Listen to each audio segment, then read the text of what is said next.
you, okay, good.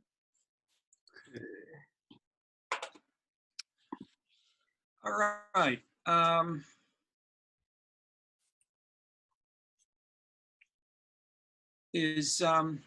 Let me ask, is Kiji there today? It's early. Maybe she'll come in a minute or two, but Kiji is in the room already. I can, yeah, can okay. see her now. Hello. I sent you an email and Kiji, Professor Kiji, and I asked if we might have some discussion, maybe today, maybe next week, if you like, a little bit something about.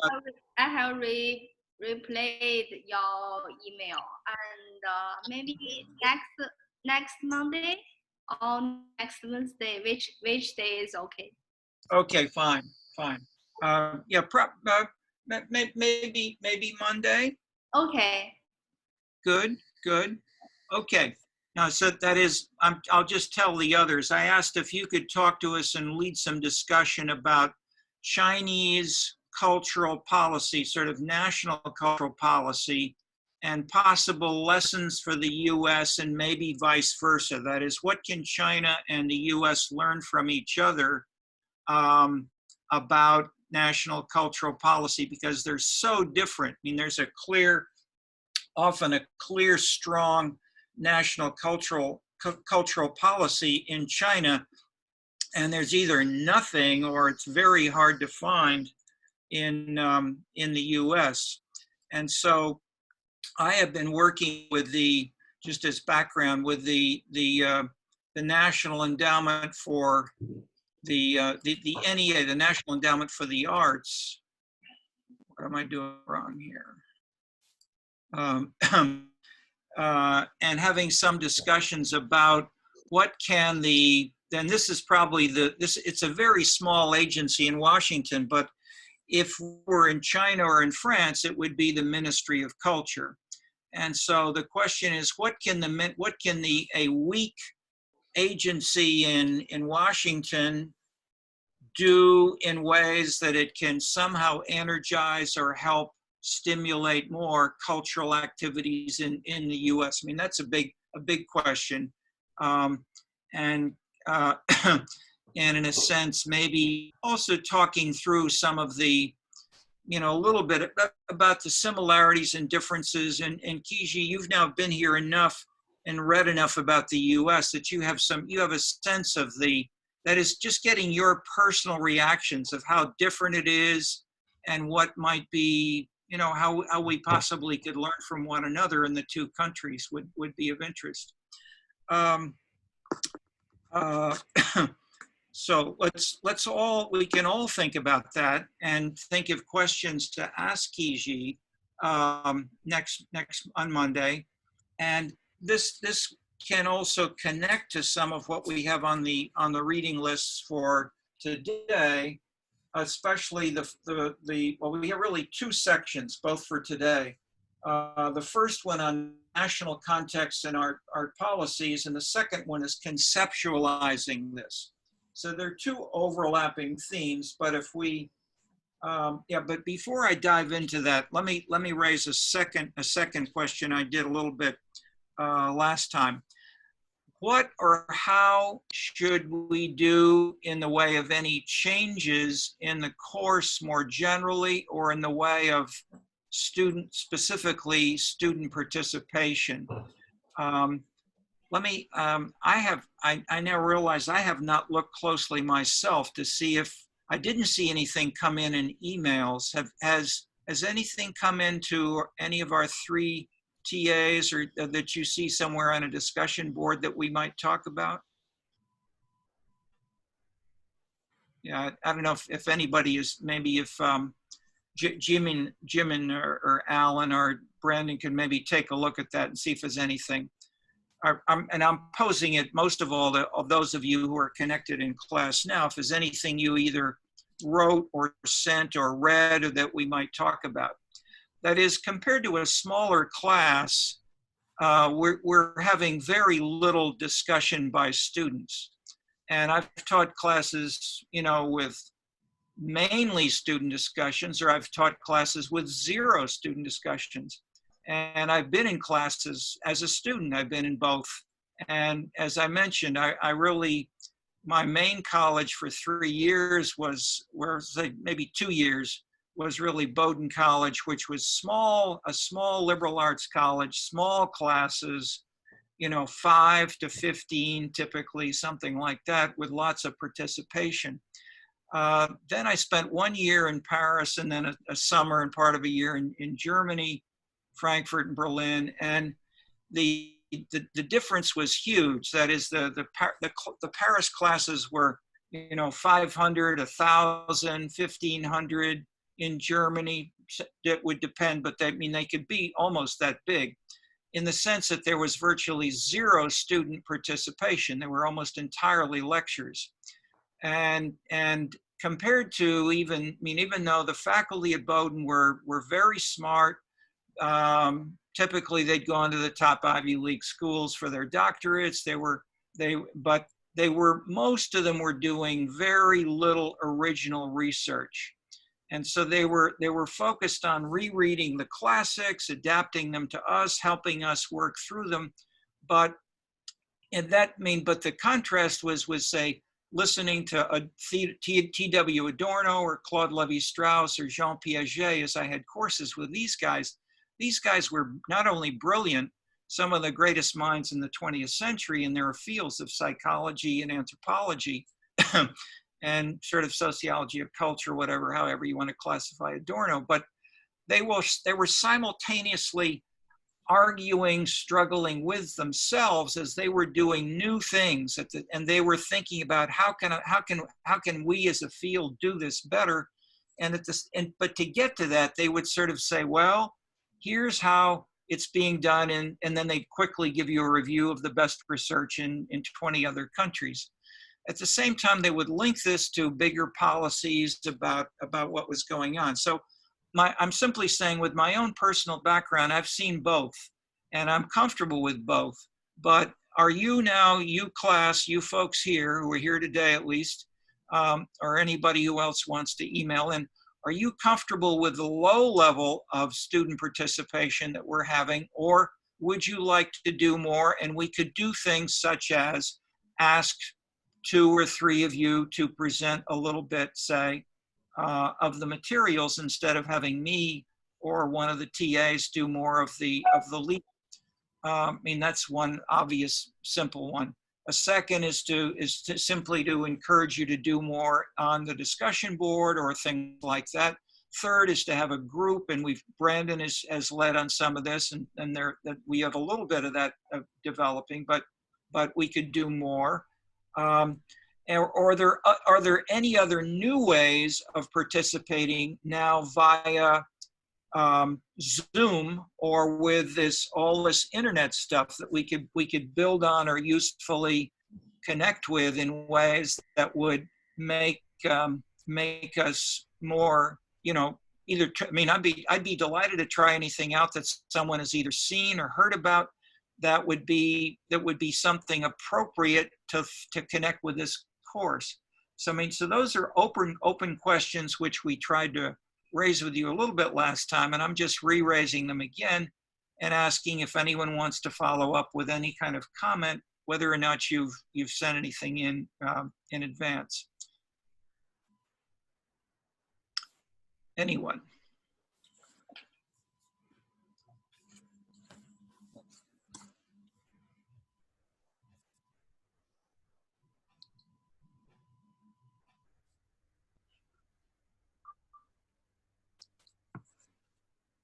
All right. Well, yeah, Brandon is. I inhaled. One thing, is that you're all over the world and you all come from different places. And some of you have made various comments about trying to take pictures, video of, stuff going on right now. I hesitate to make any suggestion that would be possibly unsafe but it's like if you have, maybe you already have like, you know, video or photos or just firsthand experiences of something going on in different places that you feel like relates or doesn't relate to, fits or doesn't fit with some of the stuff that we're reading. And, you know, maybe we could introduce that to us. We could talk about it. You know, let us know. Excellent, for sure. And if it, and we even have one of you who is from Oklahoma City and who's going to talk to us about how the mayor led in reducing, what is it, 1 million pounds of fat was taken off by the citizens of Oklahoma City. But it wasn't magical. It's an amazing video, and but he's lived there and he's seen this happen. So that's an example. But there may, I mean, that's very concrete and specific. But or put differently, is there some kind of culturally related, maybe place-linked park, a new way of celebrating the distinctiveness of the town, the distinctiveness of the, you know, or of celebrating even a national celebration like the 4th of July that is done very differently in your hometown or in something you know about? That is, if anybody has an experience like that, I'm sort of just elaborating on Brandon's good point. That might be an interesting thing to feature in, and you don't necessarily need to go out if you already know some things just from memory, and or if you just look on the web, you may well find that there's a good summary or a short video about this on a website that your hometown may have posted. That is, that there's a lot of local governments around the U.S. and the world are now doing a whole lot of this, and it's very revealing. Okay, so good suggestion.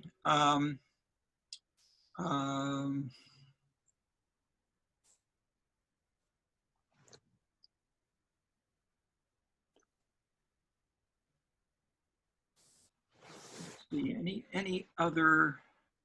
Oh, here we go from Alexandra. Just brainstorming. Okay, Alexandra. I just saw that you've posted something. Let me click on it, see if I can see that. Just brings it. Maybe the effect of cities closing off cars from main street areas. I know Florence, cars used to be able to drive in the Dome area, but it's now only pedestrian. As a main street in San Francisco is being made pedestrian bus only. Yeah, that's excellent. What if we talk about that for just a couple of minutes right now? Yeah, I mean, this has been happening in Manhattan also, of kind of like explicit pedestrianization, but also things like if you are driving like a truck into Manhattan now, it's like there's like a $15 or like $20 tax, you know. So it's kind of like at once the like explicit, you know, cars can no longer drive here, as well as these kinds of like incentive structures. Good point. Yeah. Yeah, Florence, I mean, I visited, I taught in Florence as it was the city where there was the best urban research going on for a while, maybe 10, 15 years ago, Florence, Italy. And in this earlier spring, it was semi-livable, but as we got closer to summertime, it was so dense with pedestrians that you could barely walk through as a single pedestrian, and there was no room to ride a bicycle or definitely not a scooter or a car. You just sit surrounded by people in let's say the 10 or so main streets of the city. And so, I mean, I left it soon after that and went to a country place and spent the summer and stayed on a bit. But it's and this is a strong version, but it's similar in some of the most popular tourist cities in southern Europe: Spain, Italy, southern France, Greece. are highly pedestrian dominated. So can we learn from anything? That is, do we want that? Probably not such deep congestion, although in a sense, that's almost what we saw in the video on Monday. That is, those videos we saw of New York City that Jane Jacobs was saying, this is giving us eyes on the street. This is classic urban life. Yes, now it was semi-dense on the sidewalks, but they were not, that is in Florence, they're not only on the sidewalks, they're across the entire street. Now the streets in Florence are much smaller than in New York. There may be 1/3 as big as the width from building to building. So but they're similar to the sidewalks that we saw in those pictures. And the point is, I mean, the same point holds. I mean, you couldn't ride a bicycle. You can barely get by, and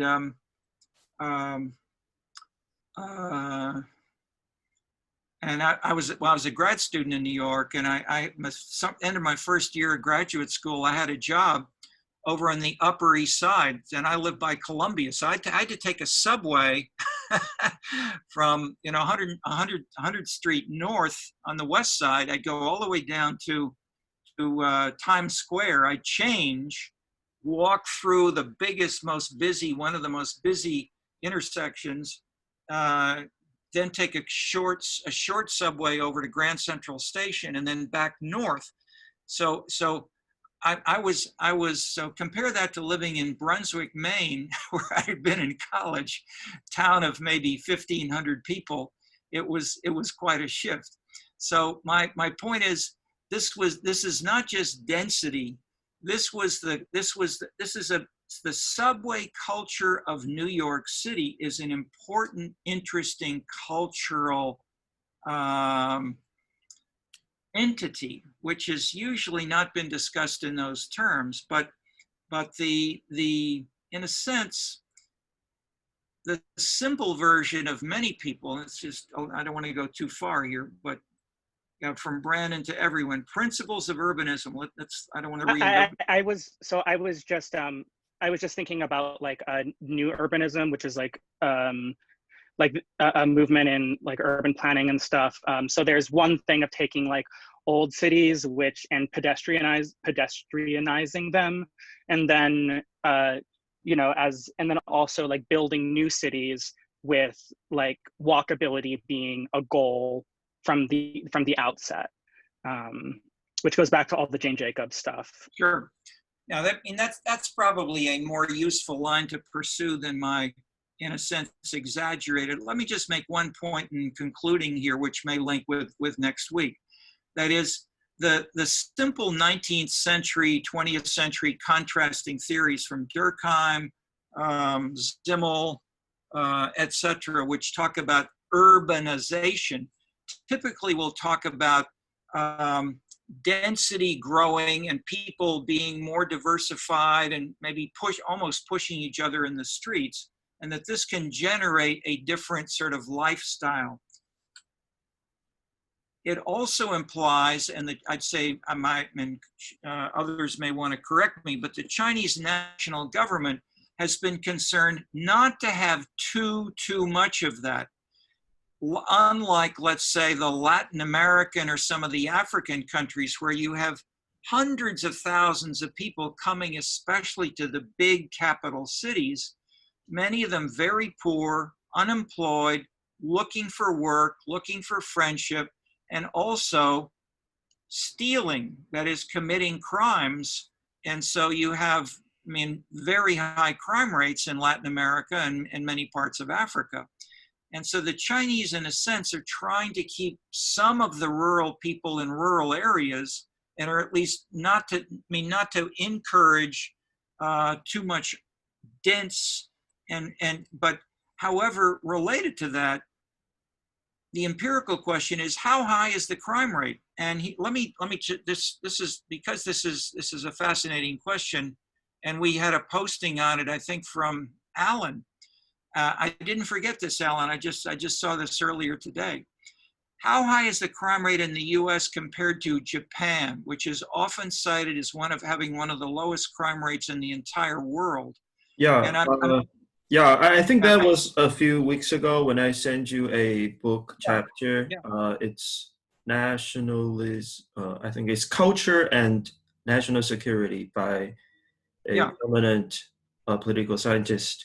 So back in 80s or 90s, there are 20 times more gangsters in Japan than in the United States, but the crime rate is only 1/20.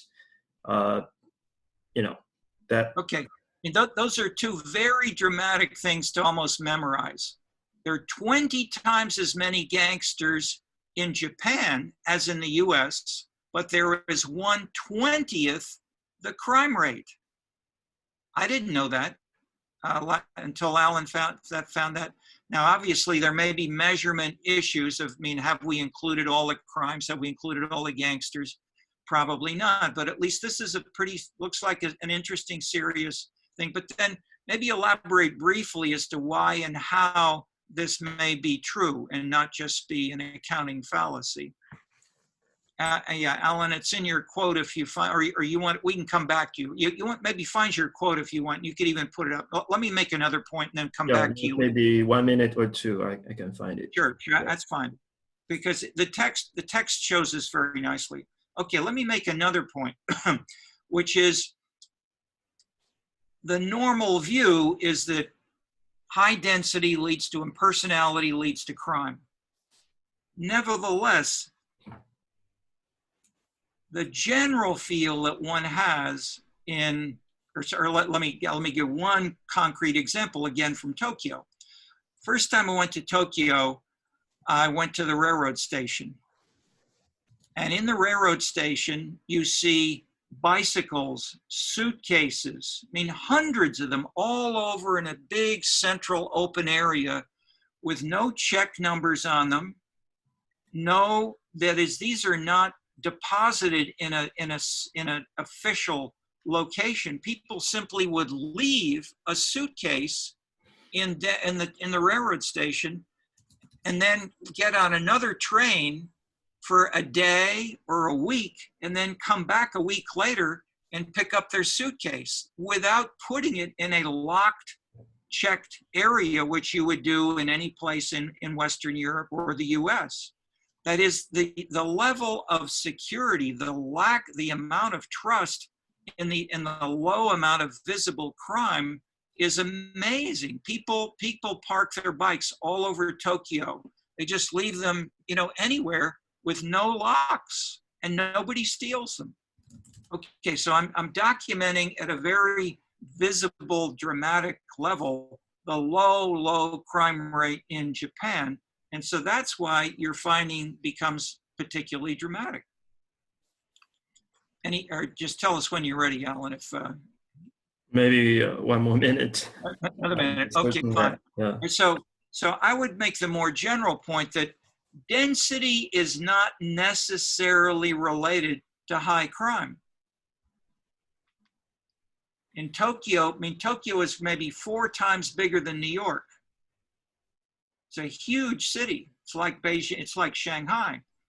And much of the walking is, when they have, and there are images of this, or famous videos of people get on the subways in Tokyo, and they have people they have monitors, people who have helmets, and they have big sort of wooden things, and they push the crowd onto the subway, shoving everybody in, so they're jammed against each other. Then they close the doors. This is normal in Tokyo, this amazing density.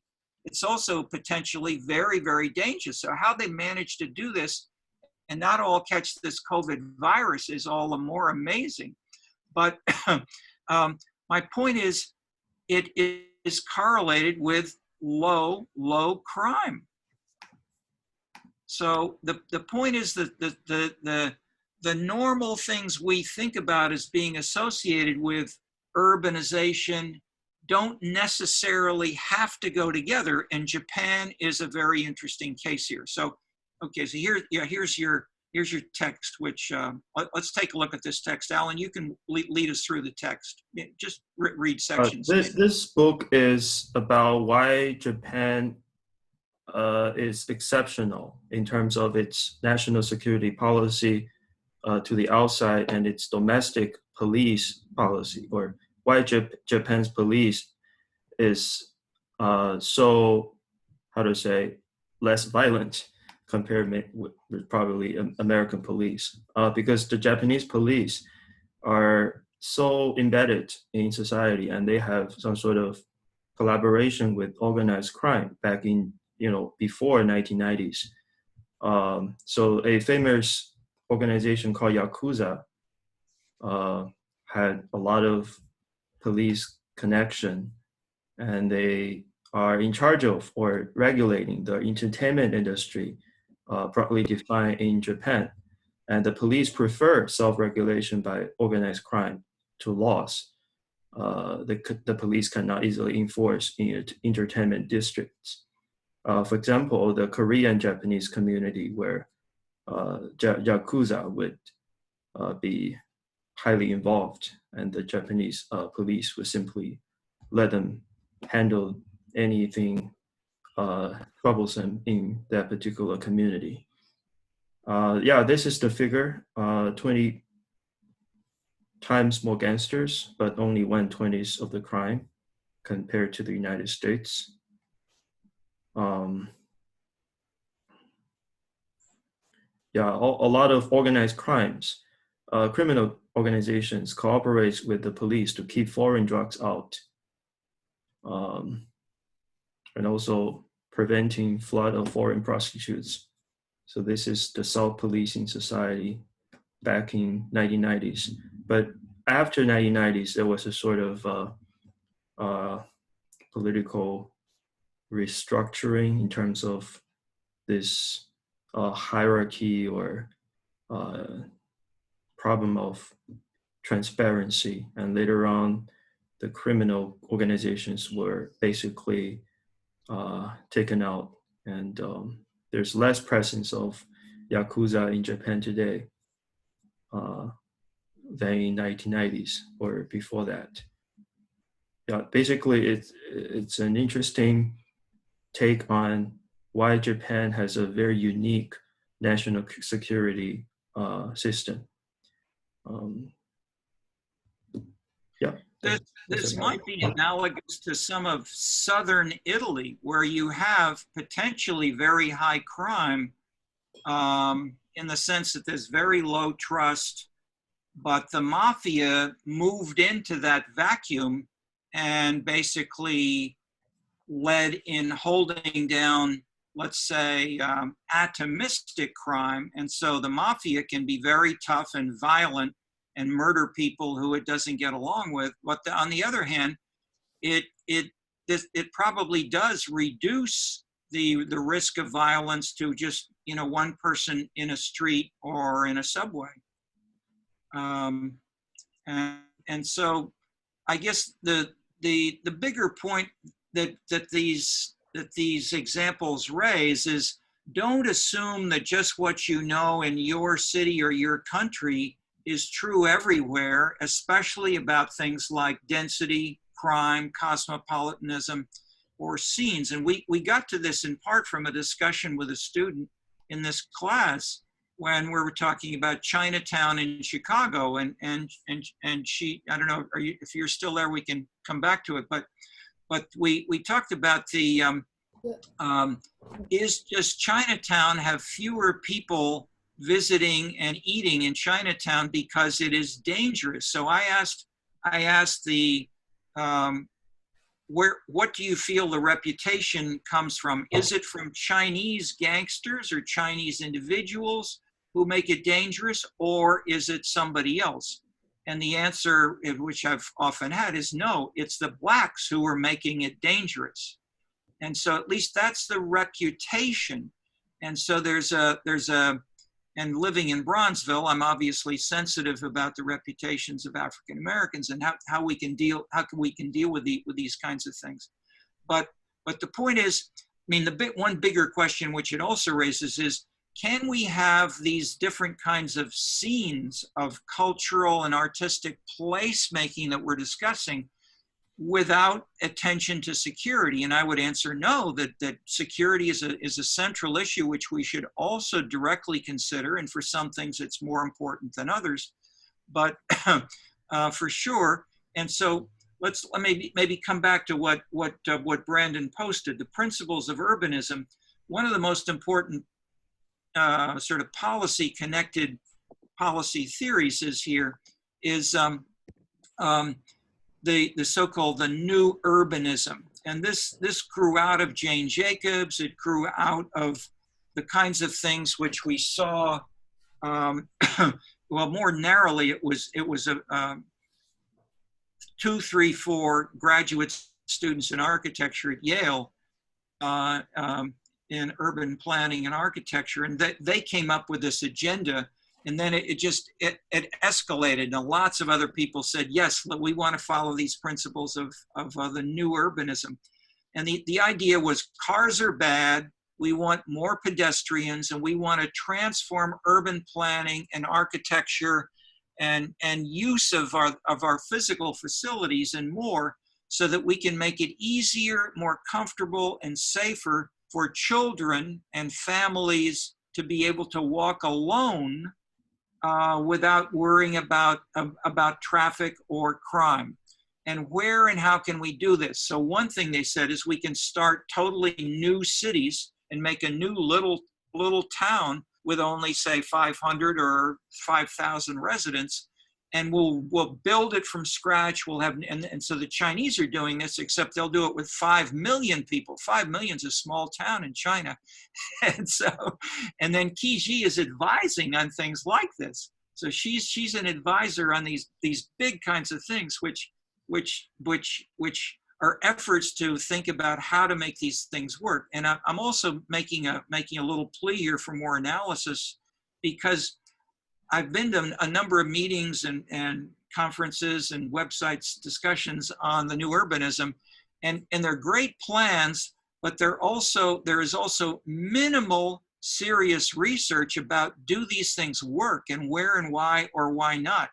So in that sense, learning about the role of organized crime, as Alan has brought it in, is a very interesting addition, assuming we want to deal also with big cities like Shanghai and Beijing and Chicago, as well as start a new city of whatever size.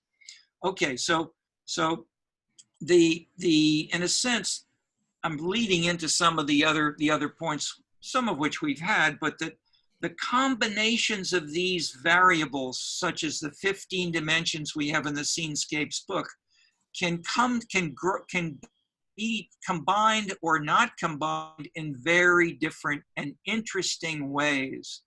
And then to try to find examples of them, either from a strong case like Tokyo or the Tokyo Railroad Station, can be illuminating, which we can then try to assess what else is going on in Japan that makes this happen.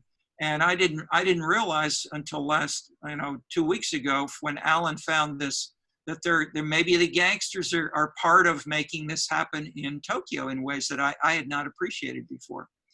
Okay, anyone have any experience with Japan, crime, Tokyo, and want to comment on any of this? Especially students, either or from another class, or anybody who's actually grown up or lived in Japan for several years. Yeah, Alexander made a comment.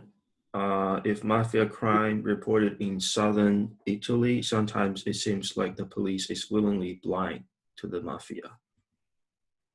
No, for sure. I mean that's maybe in a sense that's the $64 question. That is, when and why do the police tolerate or not?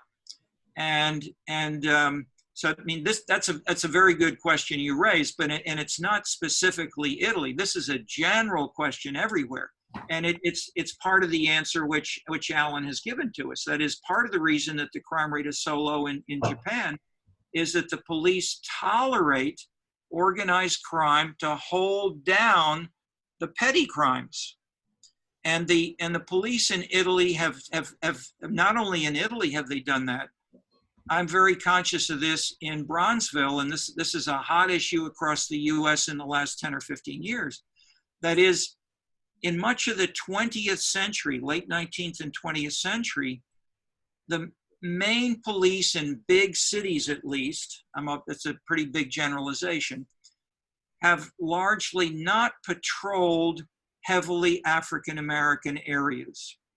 And they've left the local neighborhood folks to do as they would like to a greater degree than is true of other neighborhoods. Let's say like Bridgeport or a Polish Catholic area where the police would be more present.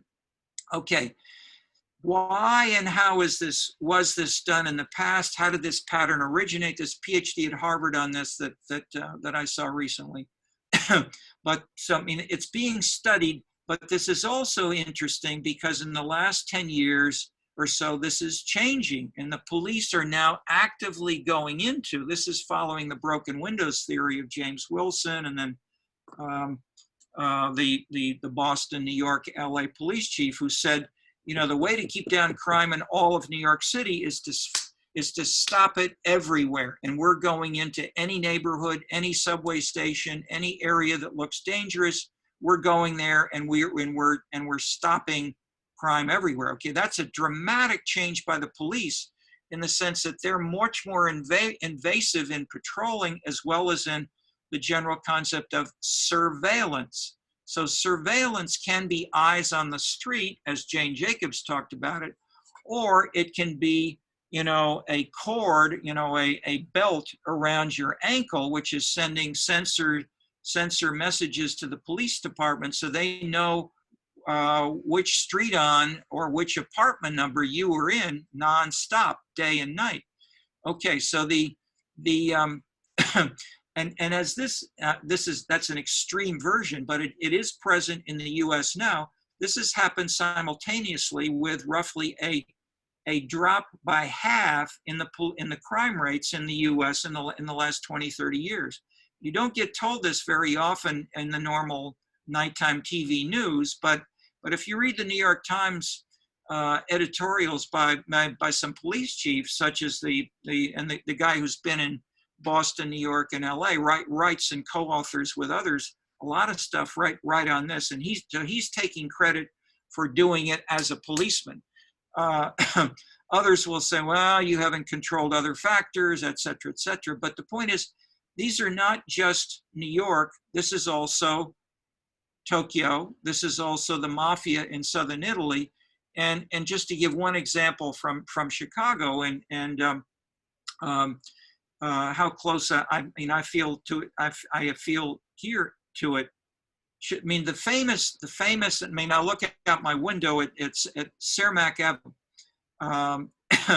Cermak. I think I've told you in this class briefly. Why is it called Cermak Avenue? Anybody know, or did I mention this already or not in this class? Okay. Okay, if I did, the person is, everybody's forgotten. So, okay, well, let me tell the story again, just for a minute. Right now with the COVID virus, as I look out, I see the McCormick Place. This is the largest exhibition hall in the Western world. It competes with Tokyo for being number one, so forth. They keep adding additions, and so Chicago and Tokyo each go up, and so forth. But it has been cleared and is empty because they have something like 1,000 beds ready to take people who are sick with the COVID virus, if needed. So there are only a few there, but there is now over that 2 large hearts, lights on the buildings showing our hearts are with you for the people in the McCormick Place. All right, this struck me as particularly dramatic in placemaking using the arts, because this street is quintessentially, you could say, a central marker of several other things.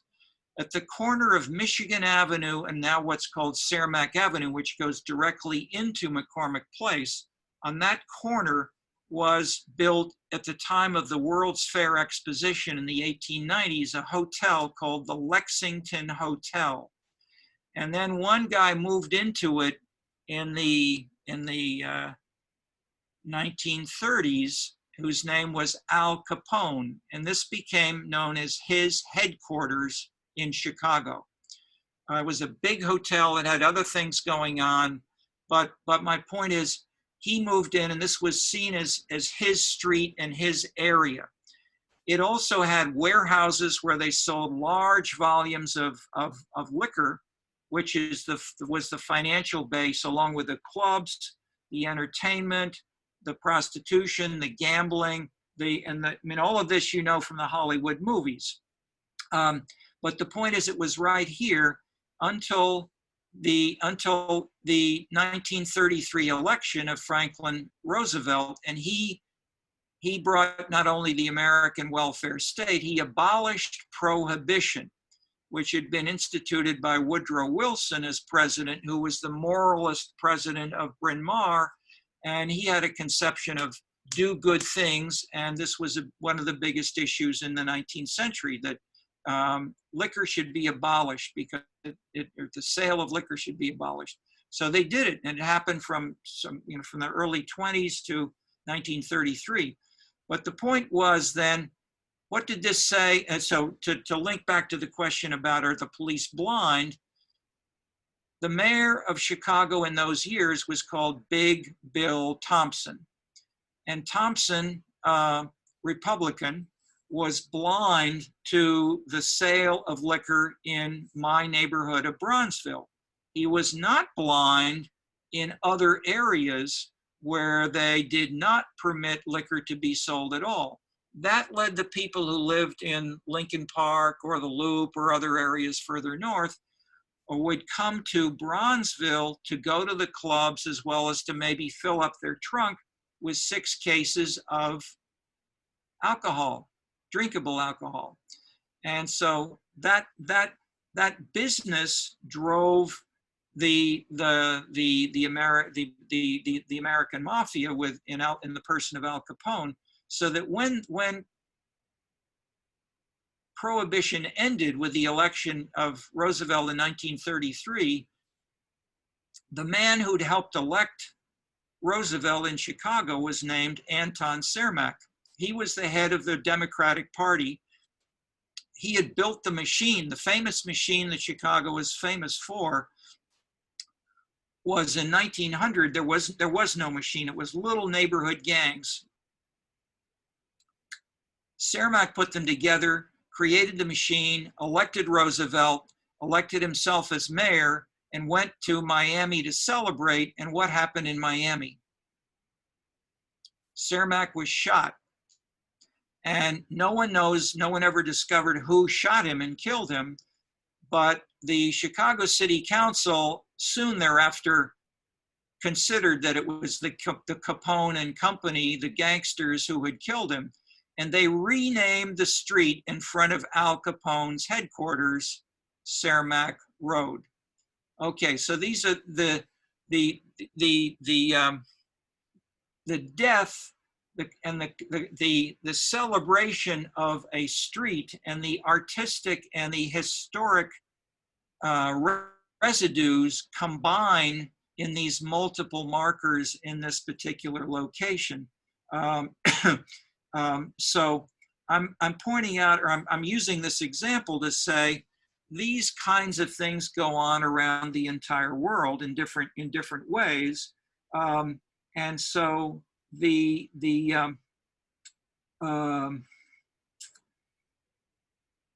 I should end there and simply say both the case study of where and how they may be connected are important to interpret, in addition to the abstract variables of, does more security go with less urbanism or more pedestrians? And I'm suggesting, in order to understand where and how the combination works, we need to have, in a sense, a cultural, meaningfully informed interpretation in the minds of the participants nearby, and then possibly to contrast these if they differ. And that is, as that's what I've said repeatedly, to not only to look at the relations among the variables like density and crime, but to ask why and how does that context in Tokyo or in Naples or in Chicago. And one effort to do this, which I think is on the bottom of our reading list, is by Eleonora Pazzotti. It's called Political Branding, and it's a study of Chicago, Naples, and Bogota, Colombia, where all three had tough gangsters, big mafia, high crime, visible, heroes like Al Capone, and political leaders, mayors, who tolerated this in the past. And the political leaders all changed. In all three cases, the political leaders said, no more. We're going to stop the crime. We're going to at least cut back the gangsters as much as we can. And in the case of Bogota, it was particularly dramatic. This was Mayor Mocas. He was fighting against a great majority in his own city council. I think he had 0 supporters in the city council, but he was the mayor. So the whole city council, many people said, was connected to the gangsters, to the drug lords. So so imagine, how can you manage one to live, and he lived enough to serve 2 terms, and then he ran for president. He had 40% of the potential vote, but he did not win. He did not become president. But I'm making simply the point: how can you transform? And each of these, the big message of the book by Eleonora Pazzotti is that all 3 of these cities transformed the norms around gangsterism, crime, and leaving things alone to reduce crime for average people very, very substantially. When I went there, they had 6 times the murder rate of Chicago, or of the US, I guess. The Colombian and Bogota murder rate was 6 times the US. And it drops substantially over the course of these 2 reform mayors. Okay, so my point is, we've got interesting lessons, and okay, all the more. We got another comment from Xi Peng. Brendan, you want to, or no? I guess it's Alan. Alan, you want to lead on this? Let's see. Comment on the Japan police. Yeah, there is a comment by Shi Yipeng. To comment on the Japan police, population density is not necessarily positively correlated with crime rate, but is correlated with familiarity and sensitiveness people hold towards others who live in the same community. In Japan, I've been following a crime case in Japan. Happened in 1990s. A woman accidentally killed someone and fled around the whole country to escape punishment. She got several times of plastic surgery, was still recognized by a shop owner who was suspicious of this newcomer. My point is that civic engagement plays an important role in Japan's social stability. Yeah, that's a very good example. Yeah, it's powerful, clearly, but are we sure, or what is the meaning in this sentence of civic engagement? Does it mean voluntary associations, or something, or more sort of personally knowledgeable neighbors who know the faces of their friends? Yeah, I think. Go ahead, she. Sorry, I think I just used this term too arbitrarily. What I mean is that Japanese people seem to be very interested in. Can we see your face? Can you turn on, or do you not have a video, or you don't want to show us your face because you're escaping? You're the lady.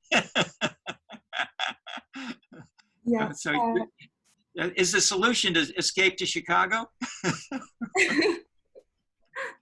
Kind of. Okay.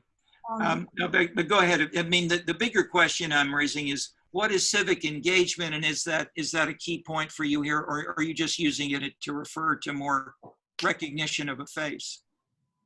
Yeah, I'm just borrowing this term. Okay. All right, well, then maybe let's skip it then. We don't need to pursue that. And you also added in the Japanese really make a lot of TV series themed on police. I think they're really interested in social news. Okay, so I hadn't heard that. That's interesting.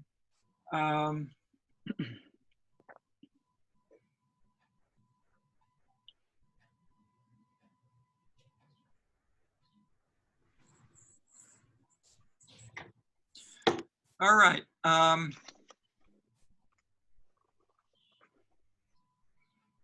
Anyone else want to make any connections or ask about how these may, how these, that is, where and how these variables go together or generate some unanticipated consequences is interesting.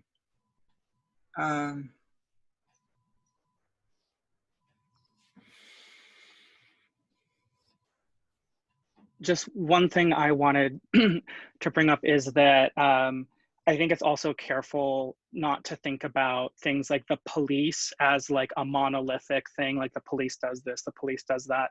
So I'll drop this book in. So Street Level Bureaucracy, this is a really famous book. So, for all of you public policy people out there, of which I know there are some, it's like we can have, all the public policies we want, and that's like important, but it's like those policies end up getting enforced by actual people who have to like make choices and have their own ideas, belief systems, backgrounds. So, it's like in any given day, you're probably, breaking, 5-10 laws just by like living your life.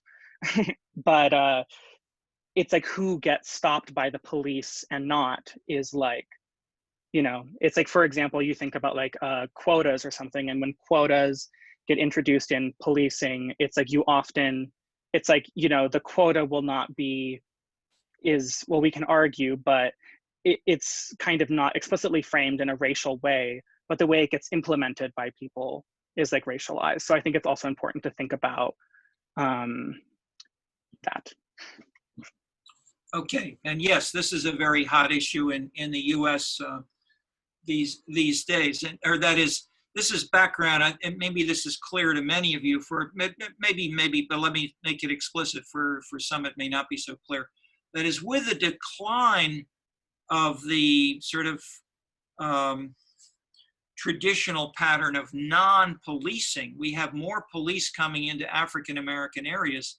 This has also led to some dramatic open political and civic confrontations.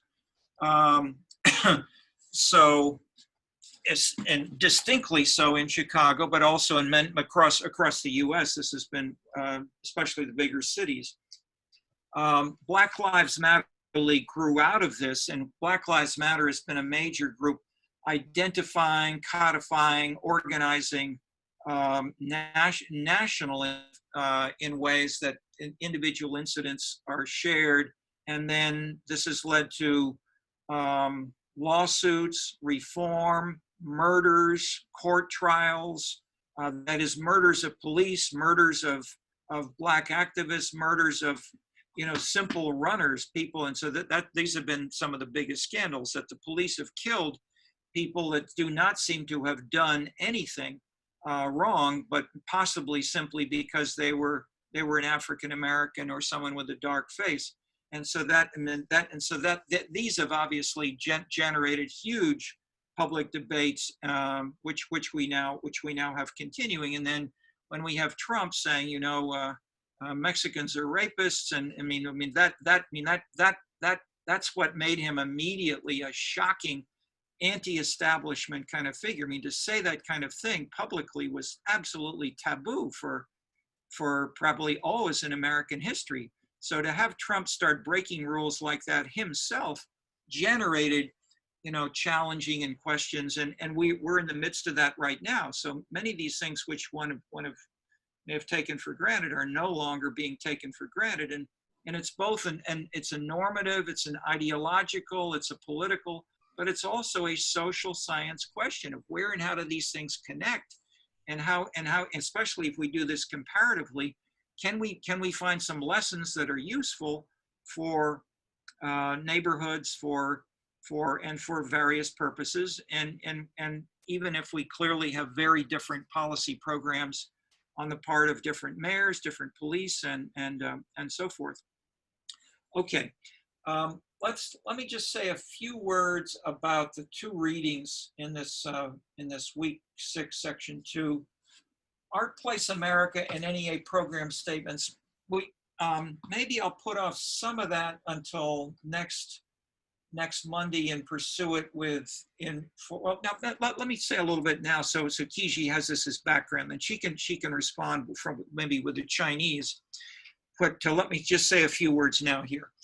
The National Endowment for the Arts has done a survey for 20 plus years, every year or two, asking a national sample of American citizens, how often do you go to a concert, go to a rock concert, go to a jazz concert, go to a museum, go to a variety of more narrowly, traditionally defined, say, opera, artistic and cultural activities, and then they created from this what they call a benchmark index of, I think, 12 of these kinds of activities. And several sociologists, especially Paul DiMaggio at Princeton, did several papers where he said, let's analyze this index and correlate it with income, education, occupation, and what do you think we find? Elitism, that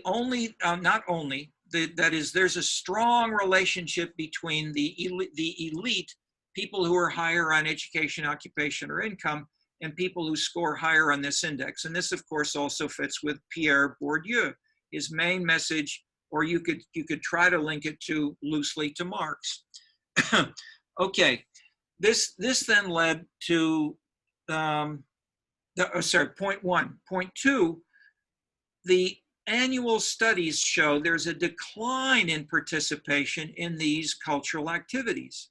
So there was a new chairman of the board, I think it was under President Obama, and he came in and said, if the arts are declining and people aren't going, maybe we should cut back on spending, and we should stop building buildings for museums or things like this. And he said it in a provocative way, deliberately, but the result was huge outcry, huge say, absolutely not. People are going to the arts. You just haven't studied them properly. So he said, well, okay. And so he worked with one of his directors, and they then commissioned a whole series of new studies of how to measure arts participation. How can we do it better? And then we had about 6 of these come to the University of Chicago, the authors of these reports, and many of them continue, I'd say half of them continued the sort of Paul DiMaggio line, that we have the people at the top who participate more, and they added something, they added another twist or two, but not very much. We had one student who's been a grad student here in the Harris School, and she had a dramatically new approach. And she basically said, let's look at the other items we've even included in the questionnaire, but are not in this list of 12. Let's add gospel. Let's add jazz. Let's add knitting together. Let's add making quilts together. And maybe these are not central art and culture, but let's look at them one by one and then in different combinations. And when you do this, you find that instead of 20% or so Americans participating in the arts, you have about 70% participating in the arts. If you add up more things, you get very different results. And if you have an index that includes, say, gospel, hip hop, rap, and house music, it doesn't correlate positively with income and education, etc.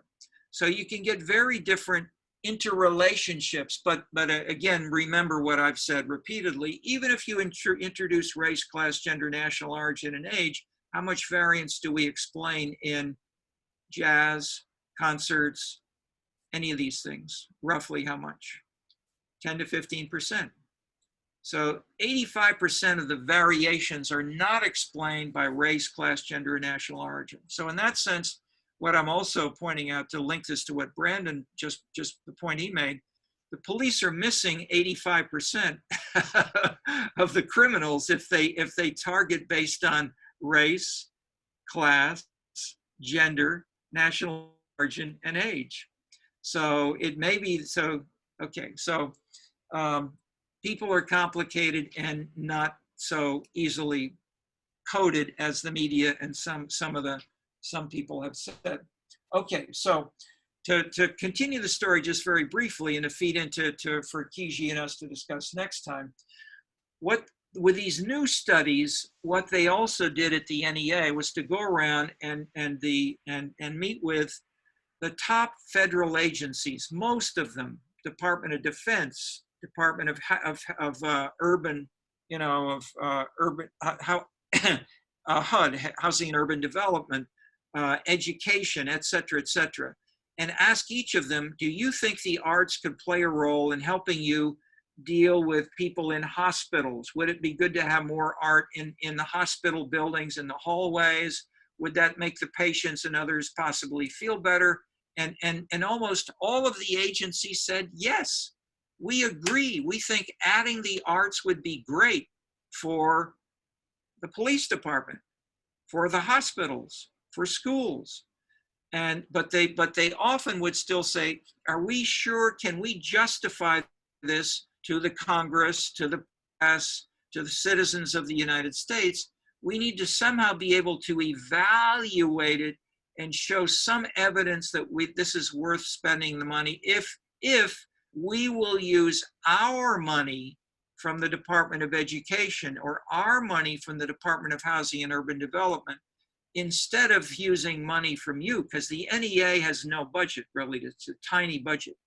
But they made the point, and so that in turn led the NEA to say, okay, let's sharpen our tools of evaluation, at least to the degree that we can convince the other federal agencies and the foundations and the local governments and the civic associations that the arts are important and valuable but that somehow we can show some kind of evidence that this is not just wasting people's money, and that people really want it and feel it makes a difference. Okay, so that led the NEA to issue a request for proposals saying we want to have some people work with us, review how we're doing this now, how it could be done better. And that led me and Dan Silver and James Murdoch, who was a former student from here, and Carl Grodock, the four of us to apply, and we won. So we've been doing this for about 3 or 4 years, building on this kind of background and trying to make sense of where and how could national policies include an evaluation component, not because, you know, we're interested in evaluation per se, but it's a tool which seems to be a necessary component in order to be able to justify the use of the arts in a public policy US context. Now, this may not be true in China, for example. So maybe we should say what we need is a tougher leader and a stronger single party system, and then we wouldn't have to worry about evaluation. I mean, that on the other hand, that's I'm afraid that I shouldn't say I'm afraid. That's what the architects say. I'm teasing the architects because they say the architects love to work in China because they can have fantastic buildings and they don't need to worry about all these public hearings.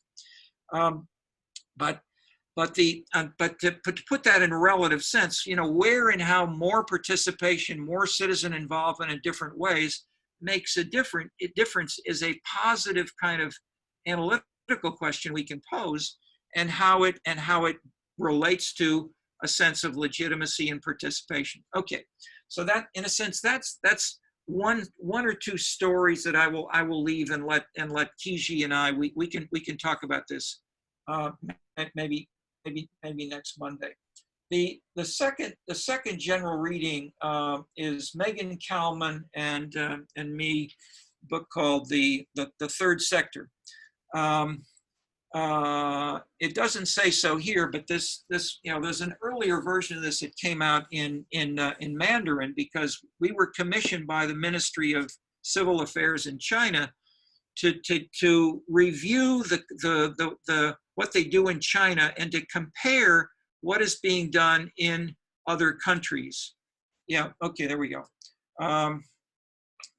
And so it includes sections on the US, China, France, Taiwan, Korea, and Japan, especially the national policies involving each of these.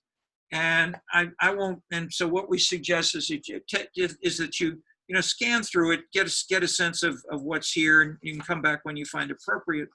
But I'll point to one thing which is original in what we do, which is in the first chapter here. Let me get to, just back up a little bit.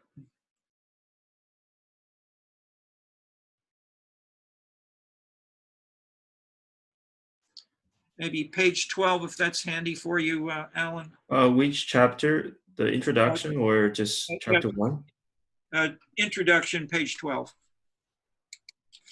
Okay, what this does is to say, what is the ethos? What is the style of the third sector? This is a question that was asked by a Yale sociologist, a leading guy who's worked on cultural analysis, named Jeffrey Alexander. And he has a book where he basically argues that there is a distinct cultural style of the third sector, including third sector, including, as you see here, non-governmental organizations, INGOs, formal and informal. I mean, these are classic, sort of an effort to define this very broadly. And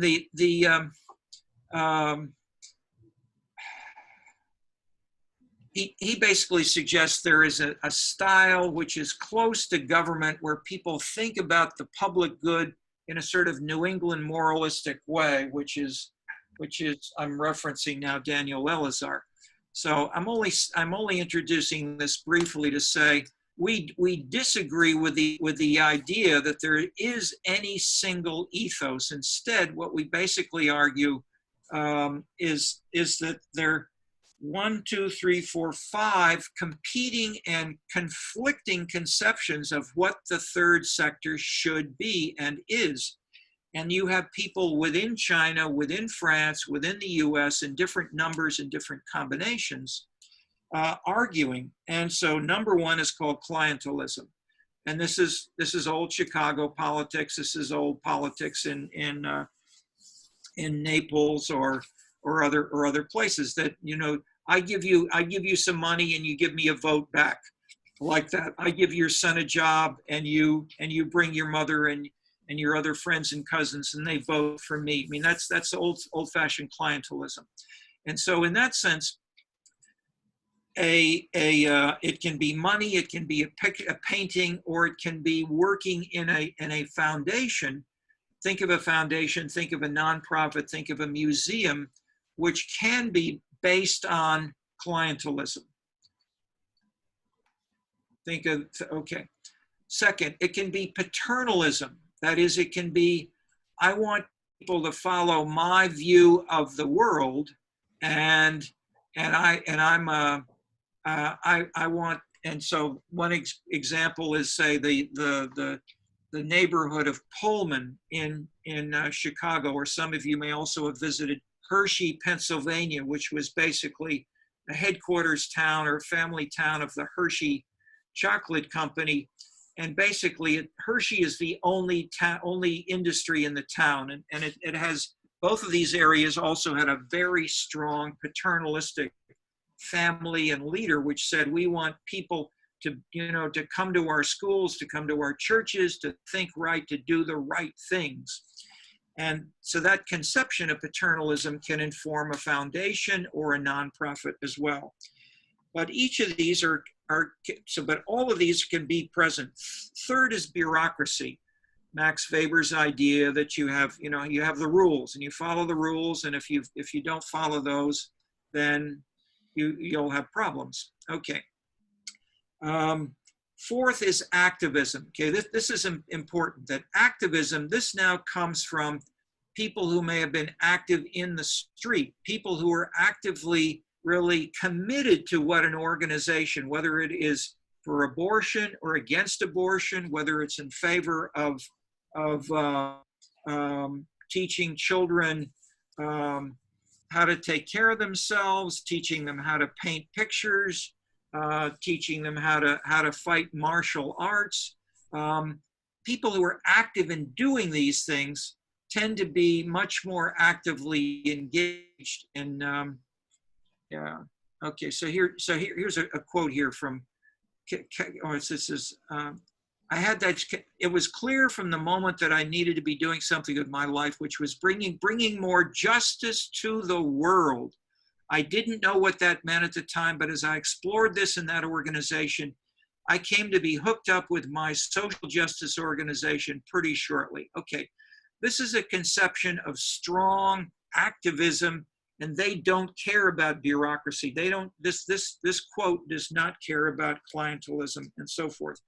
But what this means is that we're likely to have a conflict between people who sit in a desk and one says, I'm believing in bringing justice to the world, and someone else who says, I want to do it the way the Hershey family says to do it, and someone else who says, I want to do it because I want votes in turn. And then finally, we have professionalism. So professionalism grows out of, let's say, the last decades where we have people trained in civic associations or different, that is, aspects of different professions, maybe even let's say the schools of public policy, several of you, as Brandon suggested, are majoring in public policy, MBA programs, etc. All of these can lead to a training, a knowledge base. But my point is these 5 different ways of doing things are an inevitable conflict, but they characterize the third sector, and they're all going on. And you have more, so in France, you have more of this activism, maybe without the moralism, but you've got activism, but you've got people fighting the bureaucracy. So that the government is doing this. And so we've got cases illustrating dramatic differences in Japan and the US and so forth. So this is what I've said in these last 5 minutes, in combining these 5 different perspectives. In a sense, it's sort of like the 15 dimensions of scenes, that they can go together or they can be fighting with each other. And depending on where and how you build a ministry of culture or a ministry of civil affairs and so forth, you can get very big differences nationally, cross-nationally, and then and so we have case studies as well as a little bit of history generating the major differences in policy perspective, which you find in China, Japan, France, and the US. Okay, so that, in a sense, that's the background for our discussion next Monday. But let me hesitate if anyone has read anything from these 2 works and wants to raise questions on them now. We got just a few minutes for discussion, although we had a good discussion already. But anything on these you want to raise, and or feel free to post anything either here or on the discussion board, and we can take them up later on. Anything anyone wants to raise right now?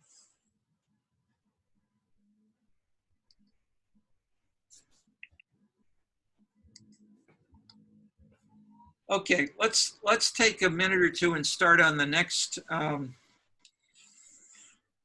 don't know if this is on this, but Santiago's hand was raised earlier. I don't know if. Yeah, it was only to talk about like what was mentioned about the police and like what you said about like the differentiated roles of the police, but I don't think it relates to like precisely the text right now. Okay, but as you've been both in France, the US, and Colombia, anything you want to bring in from Colombia and the police and changes? Or Yeah, maybe you're too young to have seen these these changes, but you've seen, people have certainly talked about them in Bogota. Any yeah. Yeah, what I wanted to say was most focused on France, because like there's been like a policy that was implemented, I think in 2001 or 2000, about like the role of the police in the city. And so there's been like a focus made on what they call like proximity police. Instead of like sending police forces like patrolling in the cities, they send like groups of 2 or 3 policemen which have like no guns, and their role is basically to talk to the population and like learn to know a neighborhood. So basically where I lived, like I spent a lot of time as I was a kid like in soccer fields, like in small soccer fields that there's like all over the city in France. And like the police, those policemen, which are called like police de proximité, proximity police, they would like come and talk to us, and it would give like the population a very different sense of like their relation to the police, and they would like try to solve problems within the community in very different ways, because they would knew like the baker or like the thieves or like the people who sold drugs in the neighborhood, they knew who they were, and they would have like not a friendly relationship always, but like they would know who they are, they would have talked to them. And it was like a very like big policy in France. And like from what I heard from people like that lived in neighborhoods where like there were lots of those kinds of policemen, they were very like happy, because it created a different like relation to the police forces. And I think in 2007, the minister Sarkozy, well, he stopped funding those initiatives, and like the number of those policemen were reduced. And since then, it's always been like a big debate in France whether we should give like more space and more to those policies that want to send more like a proximity police to the like hard neighborhoods. And I think like personally, from having like kind of known it from like the places where I grew up, I think there were like very good policies, since like yeah, you have like the repressive force of the police, which like always operates, but on the other hand, you have like the other like more comprehensive phase of the police and of the states, which like also enters like those neighborhoods, and like you have a more balanced vision of like in those neighborhoods where you only see the state through either education or the police forces, while you have another way of seeing the states through the face of that proximity police. So yeah, basically that's what I thought, and I think it related to what you said about like the increases in patrolling in Chicago, and to the differentiated role of the state police. No, that's very different. That is, it's informed by a very different ethos. That is, the ethos driving the New York, the Boston, New York, Los Angeles perspective is from James Q. Wilson, and basically, I would say they're not as subtle as the French proximity police you describe. It's much more coming in, checking, supervising, and as they would say in New York, especially frisking, touching people to see, do you have a gun in your pocket or not? And so the stop and frisk has become a hot issue, and may have led to the failure of Bloomberg, because when Mayor Bloomberg was mayor of New York, he hired the police chief, and Bloomberg may not be a presidential candidate running against Donald Trump because of that stop and frisk policy, which was criticized when he started to run for president. Okay, so these are hot issues, and they're big issues internationally. and they also relate to, I mean, one thing also that Xi is working on, which is nighttime activities in Beijing and around the world. And a big issue related in most countries is how can we keep people feeling safe and confident at night, if they, and enough so that they can go out alone, or and as well as let's say single women going out alone. That raises as well the issue of feeling secure and what goes with these different combinations. So in certain scenes depend upon people being more individualized and more able to choose.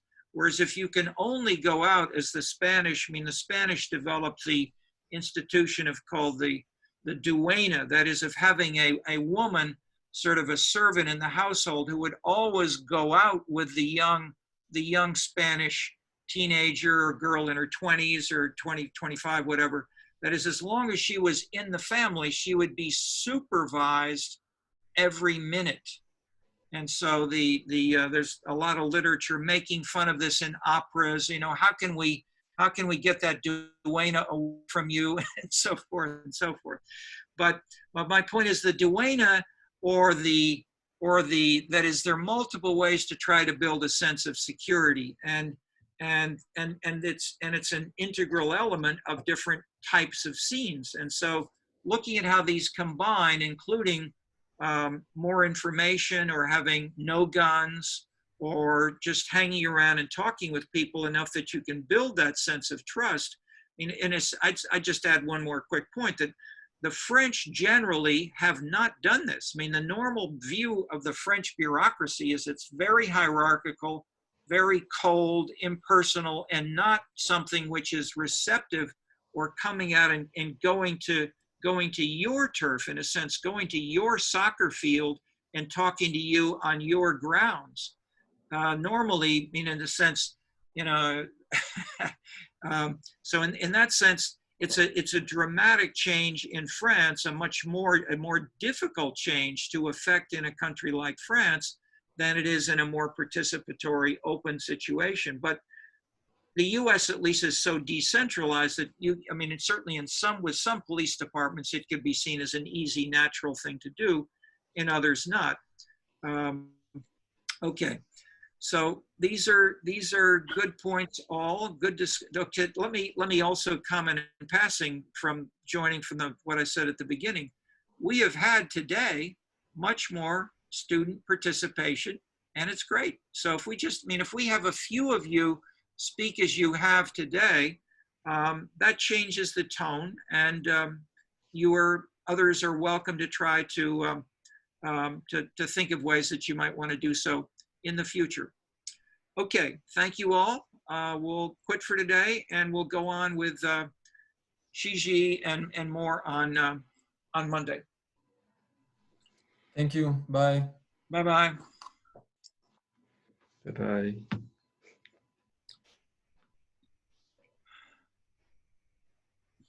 Okay, we're down to, yeah.